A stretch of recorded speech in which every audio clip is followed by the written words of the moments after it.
15 নভেম্বরের আগে যে জাতগুলো মাঠ থেকে কর্তন করা হবে সেই জাতগুলো আমাদের টার্গেট করতে হবে। আমার টার্গেট যদি আমন ধান চাষ করে রবি শস্য হয়, যেমন আমরা সরিষা করব কিংবা গম করব কিংবা ভুট্টা কিংবা অন্যান্য যে কোনো শস্য করে আবার বোরোতে যাব। আসসালামু আলাইকুম সম্মানিত দর্শক শ্রোতা ও কৃষক ভাইরা, আমি মোহাম্মদ আতিকুর রহমান, উপসহকারী কৃষি কর্মকর্তা। আমন ধানের জন্য আমরা প্রস্তুতি নিচ্ছি। আমন ধান কোন জাতটি চাষ করলে আমাদের লাভ হবে সেই জাতটাকে আমাদের মেন্টালিটি সেট আপ করতে হবে।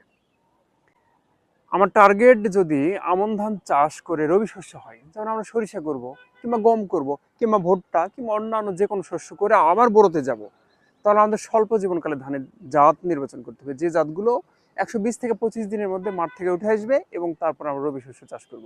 অর্থাৎ আমার মূল টার্গেট হবে 15 নভেম্বরের আগে যে জাতগুলো মাঠ থেকে কর্তন করা হবে সেই জাতগুলো আমাদের টার্গেট করতে হবে। সেই জাতগুলো মোটামুটি 120 থেকে 25 দিন বা 30 দিন সর্বোচ্চ এই জাতগুলো আমরা চাষাবাদ করব। আসুন এই স্বল্প জীবনকালে জাতগুলো নিয়ে একটু আলোচনা করি। এই জাতগুলো চাষ করলে কিন্তু আপনার রবি শস্য করতে পারবো। আসুন জেনে নেই। প্রথম একটি জাত হচ্ছে বৃধান 75।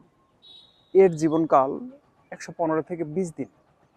এই জাতটি চাষ করে আমরা অনায়াসে রবি শস্য চাষ করতে পারবো এবং এর ফলনও কিন্তু 15 থেকে 20 মণ বা 22 মণ পর্যন্ত হয়ে থাকে, আমরা মাঠ পর্যায়ে দেখেছি। এবং বিভিন্ন এলাকায় বেশ জনপ্রিয় জাত বৃধান 75 এবং বেশ এটি অ্যারোমেটিক রাইস, কিছুটা সুগন্ধ আছে। পরবর্তীতে যদি যাই, বৃধান 90, এটি সেমি অ্যারোমেটিক রাইস এবং পোলাও রাইস। এটি পোলাওর চাল, কিন্তু গন্ধটা তুলনামূলকভাবে কম এবং ফলনটা কিন্তু বেশ ভালো। এটার ফলনও 16 থেকে 20 মণ পর্যন্ত আমরা মাঠে পেয়েছি। এর জীবনকালও 120 থেকে 25 দিন। এরপরে বৃধান 95, এই জাতটির জীবনকাল 120 থেকে 25 দিন এবং আগাম কর্তন করা যায়। এটি লাল স্বর্ণ ধানের বিকল্প হিসেবে চাষ করা যেতে পারে। এর পরবর্তীতে যদি আসি, বৃধান 103, সবচেয়ে মেগা ভ্যারাইটি জাত। এর জীবনকাল 125 থেকে 33 দিন। এটি সবচেয়ে বেশি লাভজনক জাত। এটি চাষ করেও রবি শস্য চাষ করা যায়। এছাড়াও বিনা ধান 17 চাষ করেও আমরা ভালো ফলন পেয়েছি এবং এই জাতটিরও জীবনকাল 120 থেকে 25 দিনের মধ্যে আমরা কর্তন করতে পারি এবং এটার ফলন কিন্তু 20 থেকে 25 মণ পর্যন্ত ফলন পেয়েছি। এছাড়াও গত মৌসুমে দেখেছি ব্রাক ধান 18 বা হাইব্রিড ব্রাকের রাজা ধানটা মাঠে বেশ ভালো একটা ফিডব্যাক পেয়েছি। এই ধানটিও স্বল্প জীবনকালের এবং সহজে আমরা কর্তন করে রবি শস্য চাষ করতে পারি।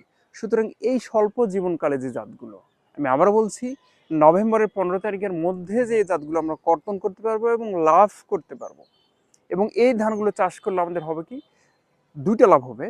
প্রথমত, এই জাতগুলোতে কিন্তু তুলনামূলক বিপিএস এবং কারেন্ট পোকার আক্রমণ কম হয় এবং পাশাপাশি ব্লাস্টের আক্রমণও তুলনামূলকভাবে কম হয়, যেহেতু আগাম চলে আসে।